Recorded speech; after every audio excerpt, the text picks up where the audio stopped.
Concorde, a aeronave que torna realidade a viagem supersônica. Delgada e graciosa, voando 2 vezes na velocidade do som, um símbolo de prestígio com um recorde perfeito de segurança. Mas 113 pessoas morrerão daqui a 120 segundos. Agora, utilizando avançada tecnologia computadorizada, revelaremos exatamente o que deu errado. Desastres não acontecem simplesmente. Eles são uma sequência de eventos decisivos. Conheça as determinações fatídicas naqueles segundos finais antes do desastre. Segundos fatais. Concorde. Europa. França. Paris. 25 de julho de 2000.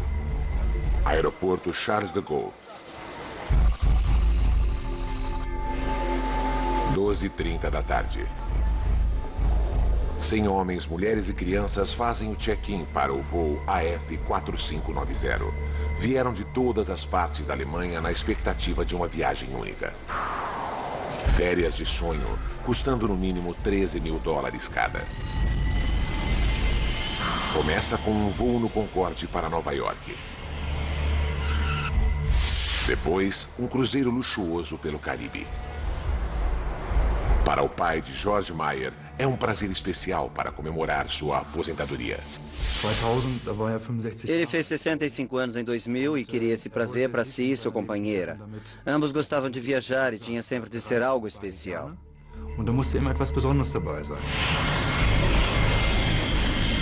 O Concorde é um avião como nenhum outro. Elegante, luxuoso e, acima de tudo, super veloz. Voando a mais de 2.200 km por hora, o Concorde une a América do Norte a Londres ou Paris em 3 horas e 45 minutos.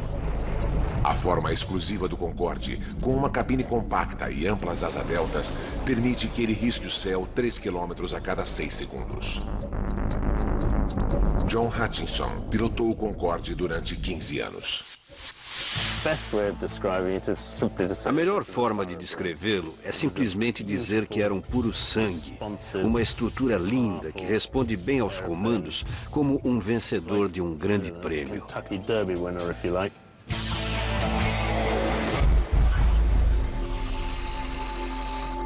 À 1h30, todos os passageiros estão prontos para sua viagem supersônica. O piloto, o capitão Christian Marty, já está no cockpit preparando-se para o voo. Os passageiros estão em boas mãos. Marty, de 54 anos, é um dos pilotos mais experientes da Air France. Um aventureiro de talentos extraordinários. Em 1982, Christian Marty foi o primeiro francês a cruzar o Atlântico num windsurf. É uma celebridade nacional.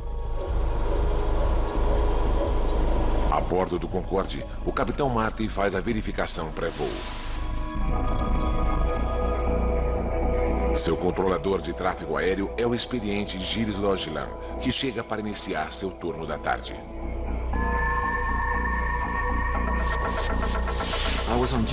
Eu estava de serviço na torre de controle sul do aeroporto Charles de Gaulle, em Paris.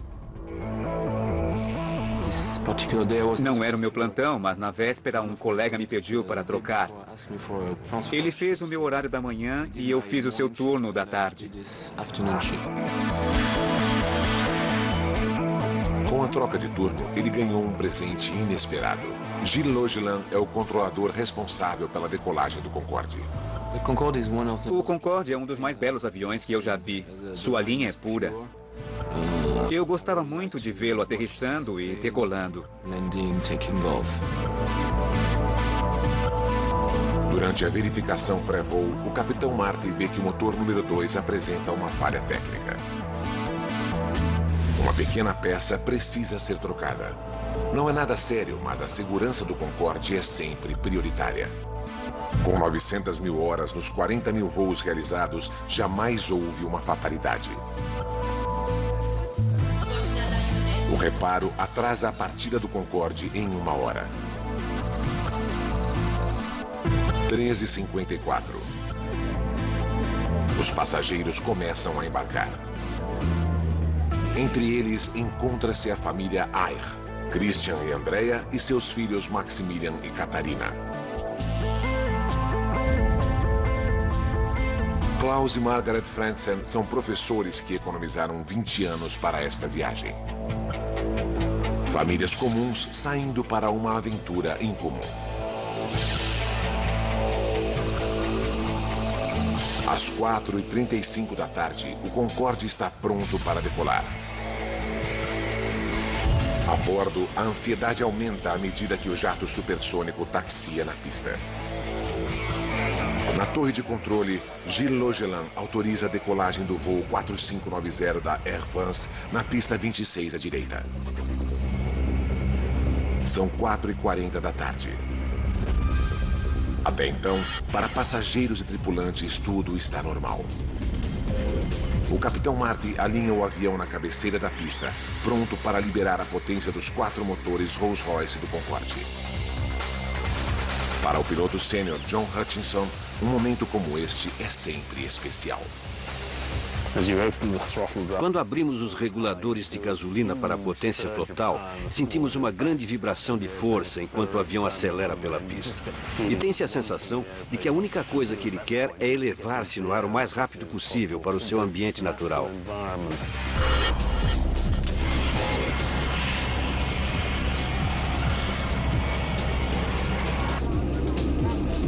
Na torre de controle, Gilles Logeland monitora a decolagem.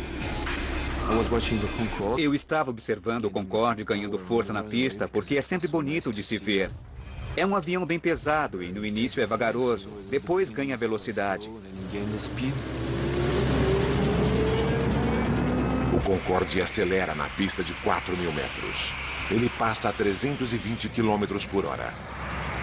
Utilizando a computação gráfica, recriamos o que aconteceu a seguir. Para Gilles Logeland, é um momento de puro horror. De repente, vi as chamas no corpo do avião.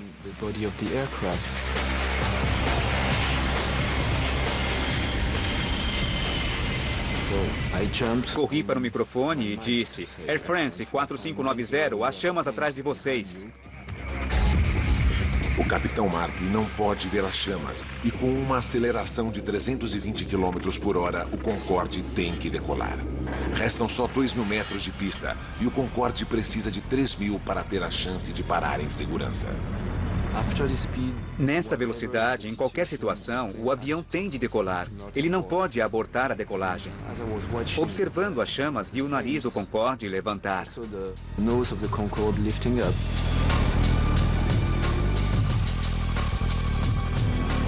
Às 4h43 e 15 segundos, o capitão Marty puxa o manche. O Concorde levanta voo. Foi assim que as testemunhas viram o voo AF4590 do Concorde. Martine Bonnet trabalha em um escritório na margem oeste do aeroporto. Às 4h44, ela tem uma visão aterradora. Eu estava olhando pela janela e vi o Concorde decolando lentamente com a parte traseira em chamas. Senti muito medo porque, com tanto fogo, achei que o avião ia explodir bem na minha frente. Peut-être exploser juste là devant nos bureaux. A aeronave danificada prossegue em seu voo.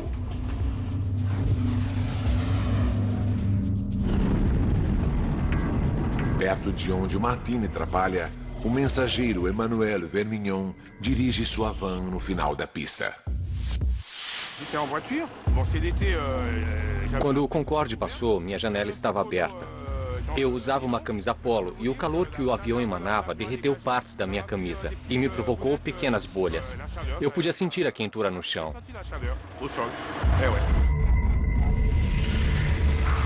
Enquanto o capitão Marty luta com o controle para ganhar altitude, fora de suas vistas, as chamas envolvem a asa esquerda.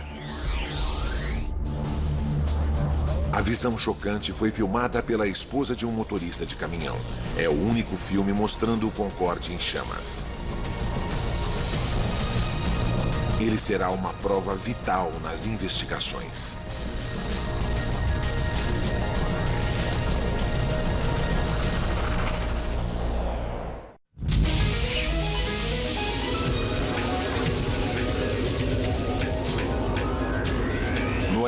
aeroporto de Paris, um Concorde supersônico acabou de decolar. Mas agora o avião está em chamas e 109 passageiros a bordo estão em perigo. Os próximos 69 segundos serão críticos. 4h43 e 30 segundos. O Concorde luta para manter-se no ar. São apenas 30 metros do chão e o avião danificado está em rota de colisão. A cidade de Gonesse, com seus 25 mil habitantes, está diretamente em sua rota. Christine Turpin se dirige ao seu posto de gasolina em Gonesse.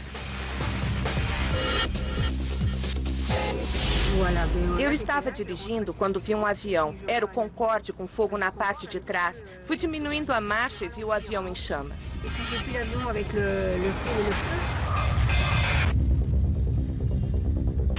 O capitão Marty está ficando sem opções. A asa esquerda do Concorde está se desintegrando. O empresário Patrick Tess está diretamente na rota do avião. Eu estava no escritório falando com uma cliente. A janela dá para a pista. Fui interrompido por um barulho tremendo. Era o Concorde em chamas, inclinando-se violentamente.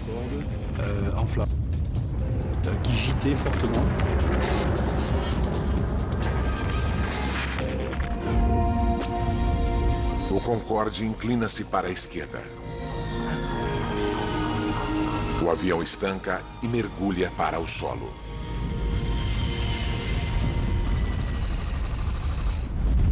São 4h45. Este é o momento que todo controlador de voo teme. Gilles Logelin pega o microfone. Eu chamei o avião dizendo: Air France 4590 está ouvindo. Air France 4590 está ouvindo. Disse isso 2 vezes. Air France 4590 está ouvindo. Não houve resposta.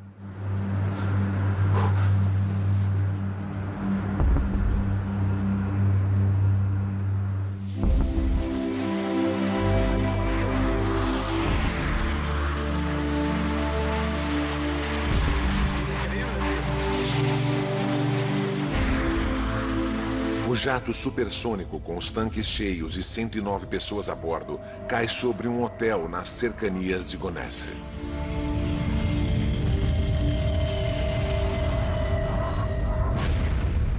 Uma apavorante bola de fogo cai sobre o prédio. A professora inglesa Alice Brooking acabara de ocupar um quarto no primeiro andar. Fui direto para a porta do quarto e vi as chamas. Não havia como descer as escadas.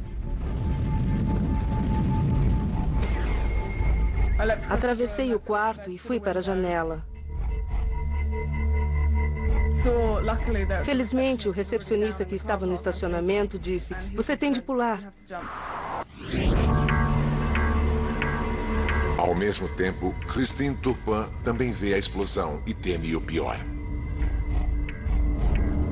De onde estava, pensei que ele havia caído no posto de gasolina. Minha filha e uma funcionária estavam lá e pensei que haviam morrido. Enquanto Christine Turpin se dirige para lá, um braço de poltrona cai no posto de gasolina. É um lembrete desagradável para Christine sobre o destino dos passageiros.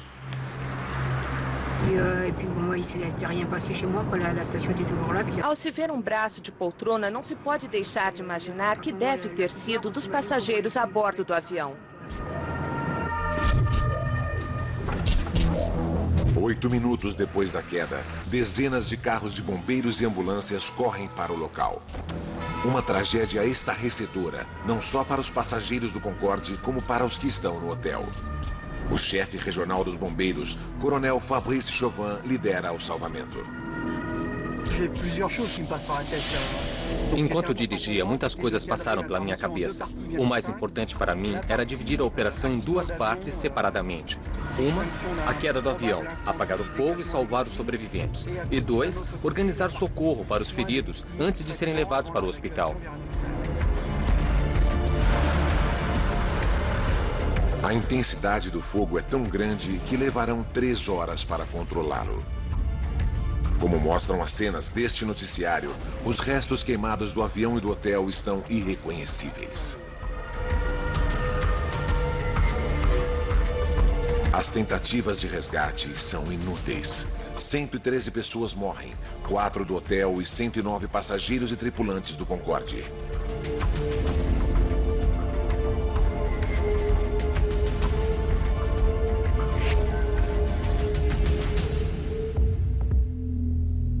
Três gerações da família Ayer morreram.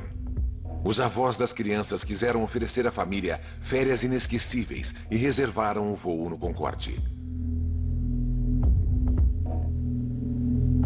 Os professores Klaus e Margaret Franzen economizaram durante 20 anos para voar no Concorde.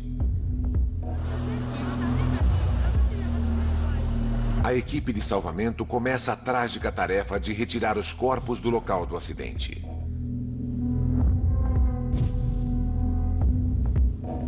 Uma das funcionárias do hotel que morreu era a estudante Kenza Rashid, de 19 anos. Ela começara a trabalhar um dia antes do acidente para ganhar algum dinheiro nas férias.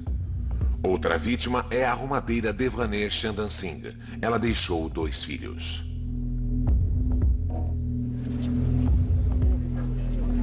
A maioria dos corpos foi carbonizada e os médicos legistas só poderão identificar as vítimas pelas arcadas dentárias.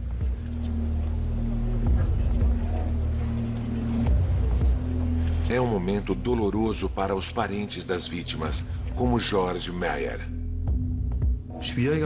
Uma das coisas mais difíceis foi a identificação do meu pai e seu sócio. Não sobra muito dos passageiros depois de um acidente. Foi difícil. George vai esperar 2 semanas até identificarem os restos mortais de seu pai. Tivemos de esperar um longo tempo. Não foi nada fácil, dia após dia.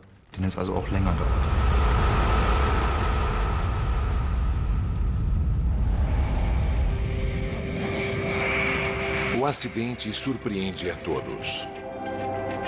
O Concorde, o rei dos céus, o avião que tornou realidade a viagem supersônica, o sonho realizado de muita gente, jamais tivera um acidente fatal até este momento.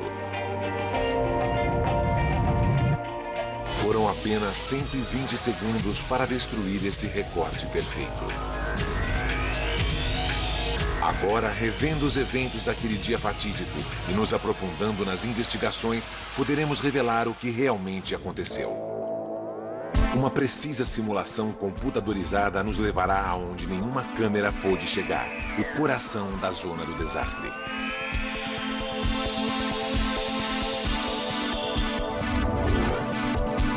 O Bureau Francês de Acidentes Aéreos enviou seus melhores investigadores. Utilizando seus dados, podemos agora juntar a sequência mortal de eventos para descobrir o que realmente causou essa tragédia terrível. Quando as investigações começam, nada é deixado de lado. Teria o capitão Marty cometido um erro fatal? Ou haveria uma falha oculta no avião? Investigadores fazem verificações de rotina na lista dos passageiros e nas bagagens. Imediatamente encontram uma coisa suspeita: 19 malas que, de acordo com o relatório de carga, não deveriam estar no avião. Não pertenciam aos passageiros do voo AF4590.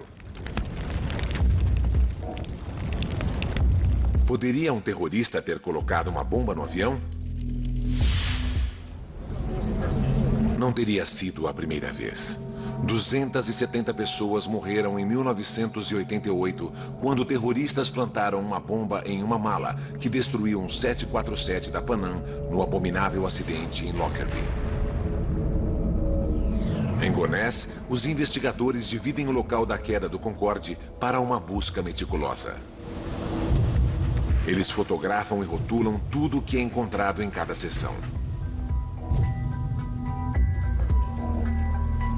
É um processo trabalhoso que leva 4 semanas.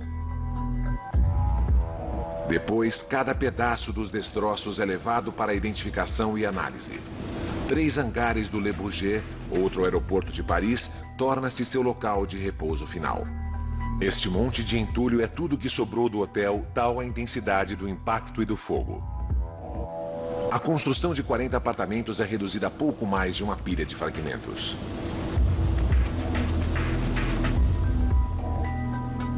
E isto foi o que sobrou do Concorde. Um dos mais belos exemplos da engenharia moderna agora é apenas um emaranhado de borracha queimada, alumínio, plástico derretido e canos partidos.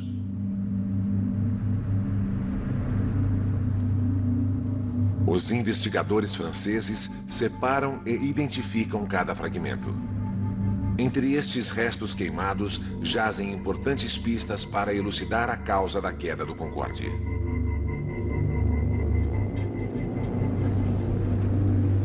Em questão de horas, a equipe do Bureau Francês de Acidentes Aéreos recupera as caixas pretas. Essas peças são carregadas em todos os aviões para gravar dados técnicos importantes e principalmente a conversa dos pilotos no cockpit.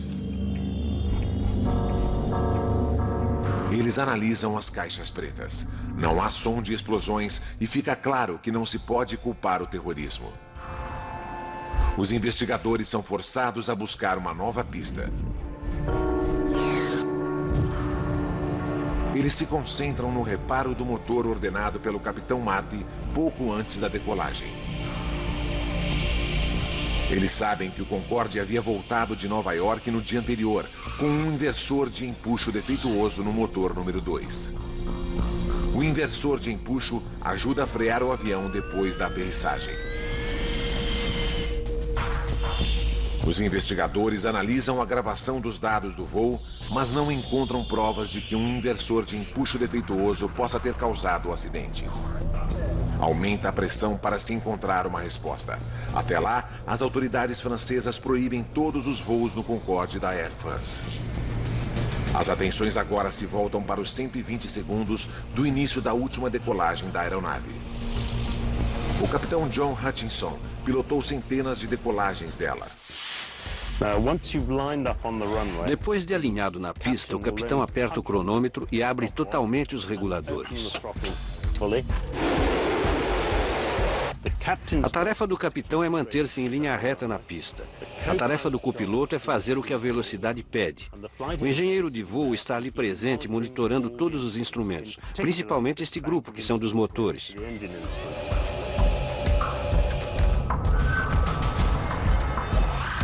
Dados da caixa preta deixam claro que tudo estava normal até que o Concorde atingisse 323 km por hora. O Concorde está agora a 79 segundos do desastre.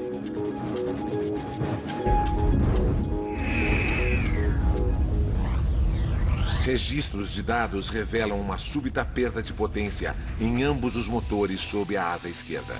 Imediatamente, a caixa preta grava o aviso dramático da torre de controle. Air France 4590, vocês estão com a traseira em chamas.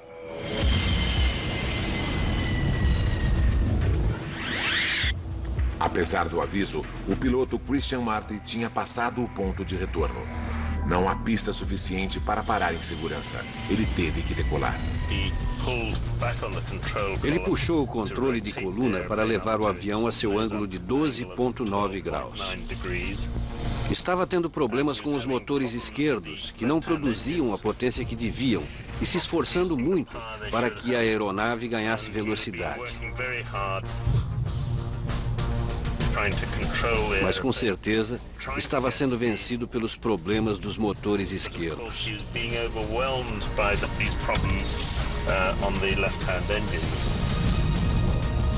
Os motores tornaram-se o novo foco das investigações. Por que perderam potência em um momento tão crítico?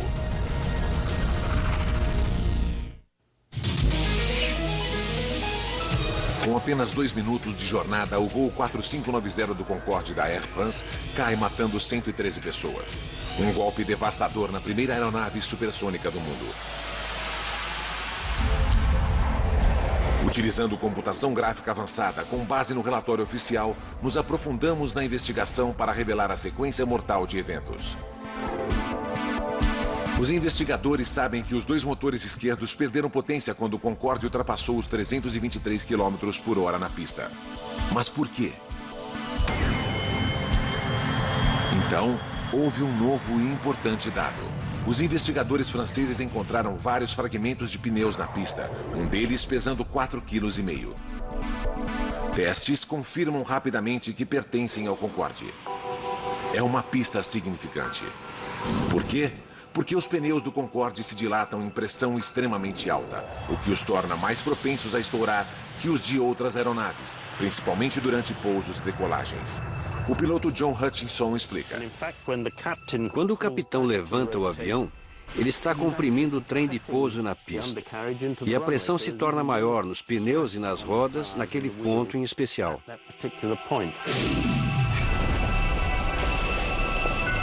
Essa pressão adicional torna os pneus do Concorde ainda mais vulneráveis. Há mais alguma coisa. Os investigadores franceses do acidente voltam aos registros e descobrem que, para o Concorde, estourar pneus não é nada raro. Eles identificam mais de 50 casos de estouro de pneus em pousos e decolagens em 24 anos.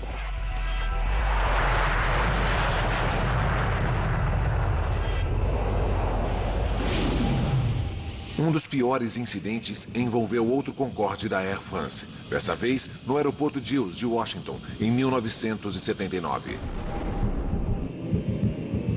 Bill Lightfoot era um dos passageiros naquele dia.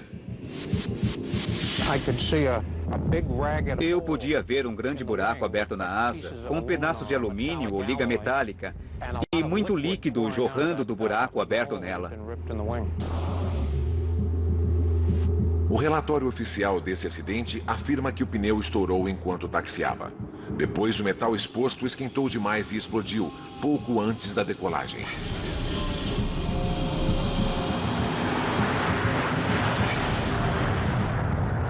O avião decolou, mas 20 minutos mais tarde voltou ao chão em segurança.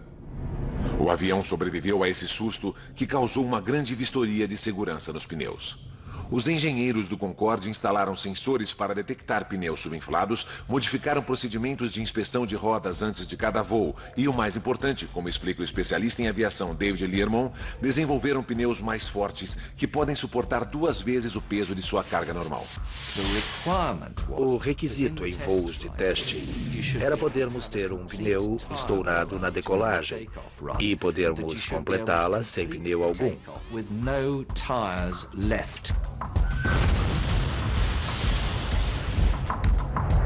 Subsequentemente, era o mesmo com as rodas e nunca mais uma roda falhou.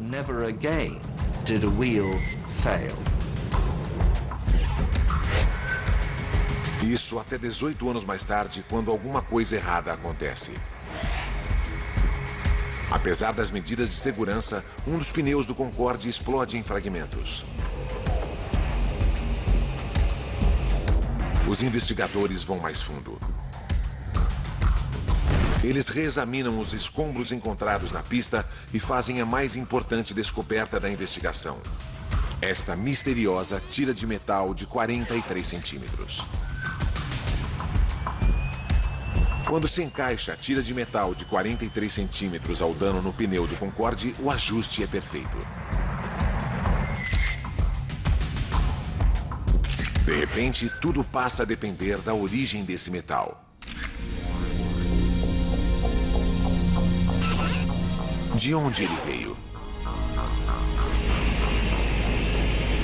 São 5 semanas de trabalho cuidadoso de detetive, comparando-a a milhares de partes que formam uma aeronave. Então, uma brecha. Eles descobrem que a tira de metal pertence à montagem do motor de um DC-10. E o registro de voos de Paris revelam que um DC-10 da Continental Airlines decolara 5 minutos antes do Concorde. Eles rastreiam o avião até Houston, no Texas, e incrivelmente descobrem que faltava uma parte do motor. é a tira de metal ajustada 16 dias antes durante a manutenção no DC-10. Quando David Learmonth vê a fotografia da tira de metal, fica atônito. Tinha bordas ásperas e não porque o Concorde havia passado por cima dela. Tinha sido cortada grosseiramente. As bordas não eram retas. Outra coisa, foram feitos orifícios para parafusos ou rebites que se espalhavam por toda a parte.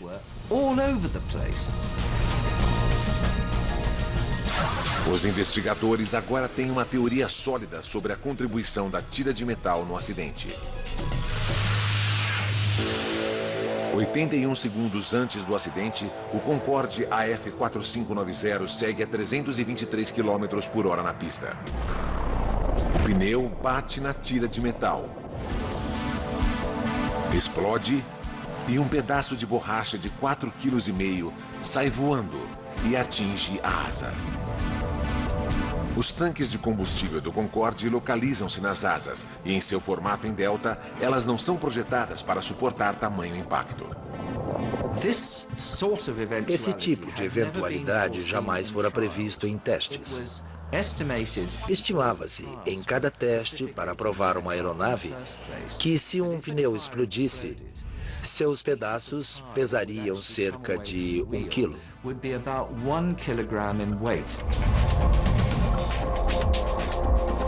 O pedaço de borracha que atinge a asa do Concorde naquele dia pesa quase 5 vezes mais, 4,5 kg. Ninguém pensara nesse tipo de impacto.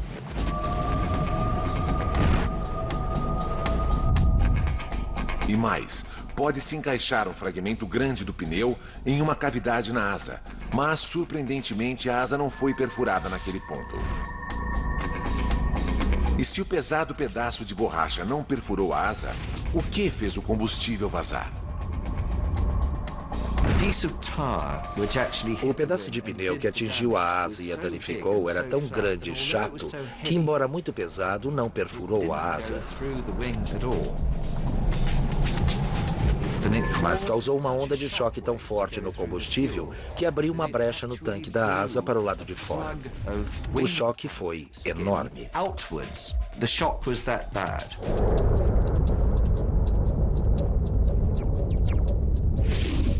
Quando o pedaço de borracha bateu na asa, provocou uma onda de pressão que encontrou a junção mais fraca no tanque de combustível. O combustível esguicha do tanque. 75 litros de combustível jorram sobre o motor a cada segundo. Mas mesmo derramado sobre o motor, precisa de uma fagulha que cause a ignição. De onde veio essa fagulha?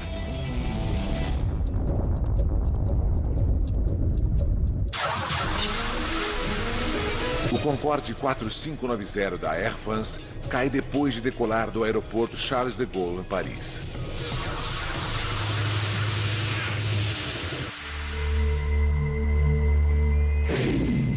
Nossos gráficos podem simular uma câmera virtual na pista para revelar a causa do acidente. Quando o avião desliza pela pista, uma grosseira tira de metal fura um pneu. 81 segundos antes do acidente, um pedaço de borracha atinge os tanques de combustível. O combustível jorra sobre os motores.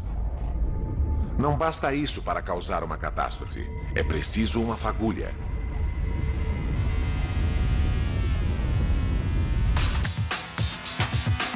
Pela gravação no cockpit, sabemos que os pilotos têm problemas com o mecanismo de pouso na decolagem.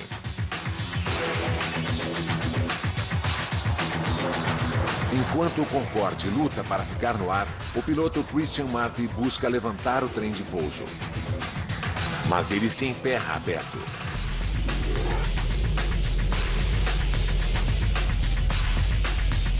O único filme de vídeo do acidente fornece mais evidências. Ele mostra o trem de pouso na posição para baixo.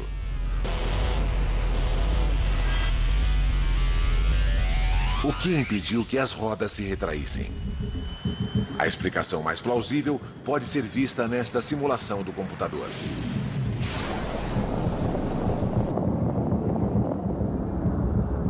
Estilhaços do pneu estourado atingem a caixa de engrenagem da aterrissagem, onde danifica cabos de força. O trem de pouso fica preso na posição para baixo. Pior ainda, cabos expostos serpenteiam com forte fluxo de ar. Se os cabos expostos se tocarem, soltarão fagulhas. Por fatalidade, eles se tocam. Esse contato inflama o combustível que vaza. Naquele momento, o Concorde se torna uma bomba voadora.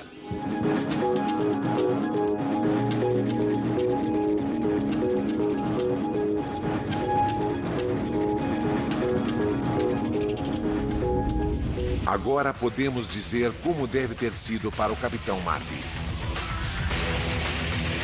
Da poltrona do piloto, ele não pôde ver as chamas. Só soube que o Concorde estava perdendo potência no motor número 2 no momento da decolagem. Um segundo mais tarde, a torre de controle o alertou sobre o fogo. Air France 4590, sua parte de trás está em chamas. A computação gráfica mostra como o Concorde deve ter ficado. Agora, para piorar as coisas para o Capitão Marty, o motor número 1 também está perdendo potência. Os acontecimentos conspiram contra ele. O especialista em segurança de voo explica por quê. O combustível jorrou em grande quantidade por esse orifício, afogando o motor, que gradualmente perdeu a potência e, por fim, parou. O piloto ficou com apenas 2 motores do lado direito, quando normalmente eles são 4. Não poderia ter acontecido em momento pior. O Capitão Marty precisa de potência máxima e não tem pista suficiente para parar. Ele coloca o Concorde no ar. Gravações no cockpit revelam que às 4h43 e 22 segundos, o alarme de incêndio do motor dispara. E 3 segundos mais tarde, o capitão desliga o motor número 2.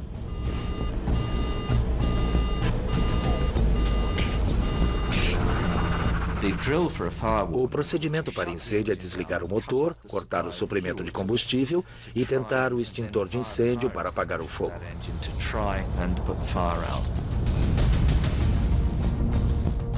O Concorde agora está a 53 segundos do desastre. Gilles Logelan, na torre de controle, ajuda como pode o Capitão Marty. Faça como preferir, a prioridade é sua para voltar à pista. Mas a 60 metros, o Concorde está baixo demais para manobrar. Em vez disso, o Capitão Marty tenta levar o avião danificado para a pista mais próxima, no aeroporto Le Bourget, a 5 quilômetros à frente. Mas há um novo problema para o Capitão Marty. O fogo agora é tão intenso que a asa do Concorde está derretendo e se desintegrando. A ponta de trás da asa do Concorde é o controle conhecido como Elevon, que permite ao piloto elevar ou baixar o nariz da aeronave. O fogo foi tão forte que a estrutura de trás do avião estava virtualmente se evaporando. Os controles essenciais do piloto estavam sendo destruídos. Ao mesmo tempo, os detectores de fumaça dos toaletes eram ouvidos nas gravações. Para os passageiros, vapores na cabina tornam as condições insuportáveis. O Concorde está agora a 49 segundos do desastre.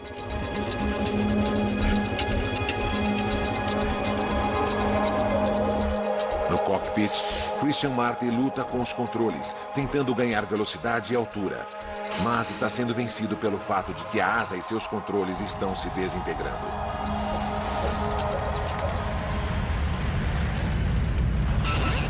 – 33 segundos. O alarme de incêndio do motor soa novamente e permanece ligado por toda a duração do voo. O Capitão Marty não tem mais opções. Mesmo a pista do Le Bourget, agora a 3 quilômetros, está fora de alcance. Nos últimos 11 segundos, a torre de controle ouve as últimas palavras de Christian Marty. Tarde demais, não há tempo.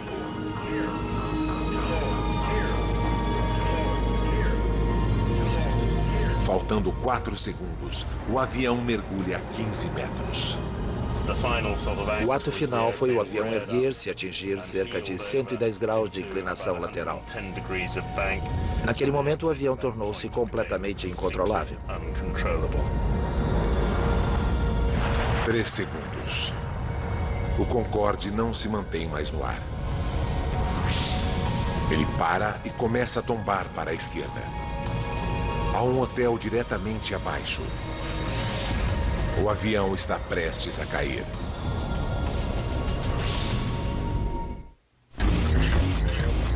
"118 segundos depois que o Concorde começa a acelerar na pista, 109 pessoas veem a face da morte.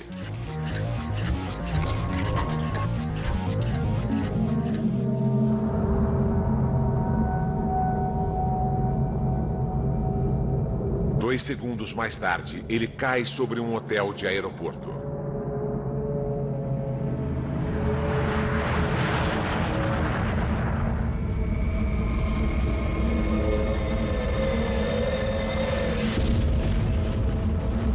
Os 100 passageiros e 9 tripulantes a bordo morrem, bem como 4 pessoas no hotel.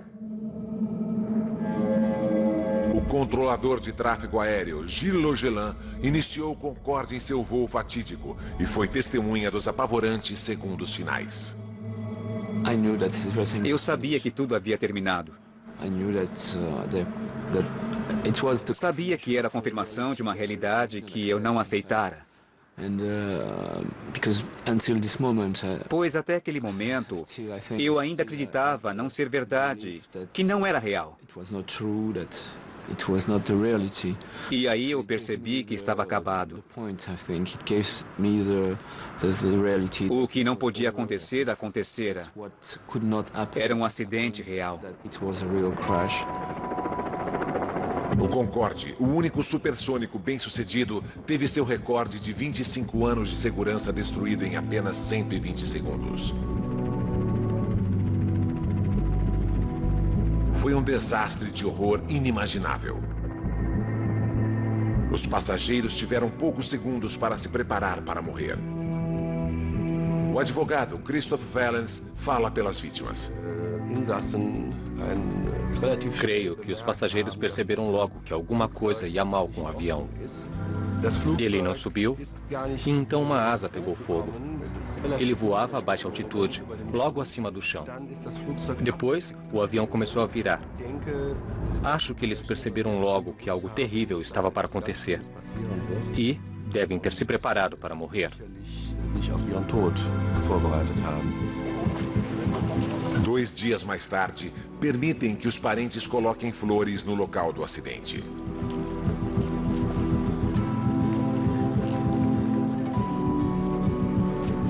Ainda hoje, eles sentem uma profunda sensação de perda. O pai de George Meyer morreu no acidente. Eu sinto saudade dele. Ele deixou um vazio que não será preenchido. O mais terrível é que ele não morreu de causas naturais, mas em um acidente horrível. Ele perdeu a vida estando no auge.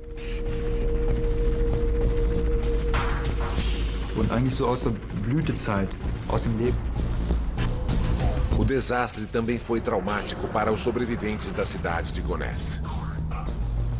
O empresário Patrick Tess escapou milagrosamente. Ele trabalha ao lado do hotel destruído pelo Concorde. Até hoje, ele relembra fatos.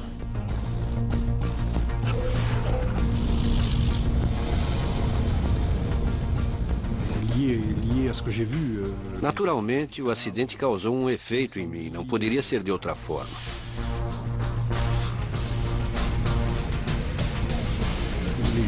Ver o que eu vi, os corpos, o fogo, os ferimentos, foi horrível. O odor de carne queimada é terrível. C'est terrible, le kérosène, les odeurs de chair grillée, c'est terrible.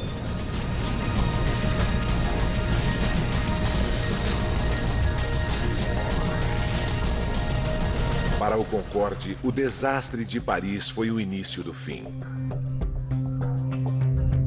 3 semanas depois da queda, todos os voos do Concorde são suspensos. A Air France e a British Airways, as duas companhias que voam com o Concorde, têm que fazer grandes modificações da segurança. Pneus são reforçados para que continuem funcionais, mesmo se perfurados por uma lâmina de 30 centímetros. Engenheiros cobrem os tanques de combustível com revestimento à prova de balas para resistir a perfurações. E fiações elétricas no trem de pouso principal são reforçadas.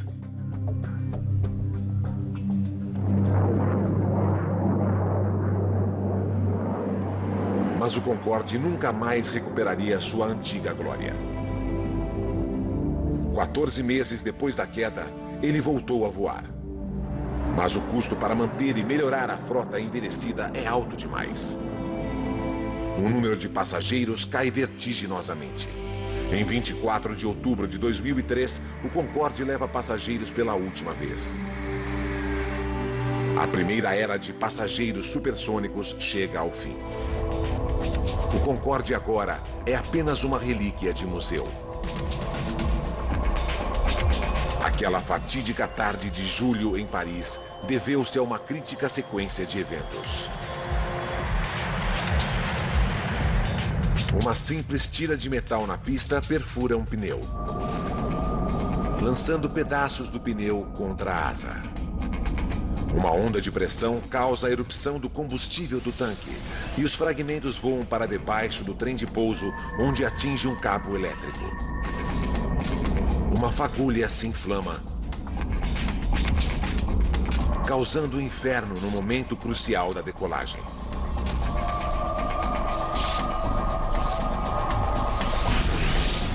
A partir dali, o Concorde está condenado. Uma sequência de eventos que ninguém poderia prever e que veio a culminar com a sua destruição. Versão Marshmallow São Paulo.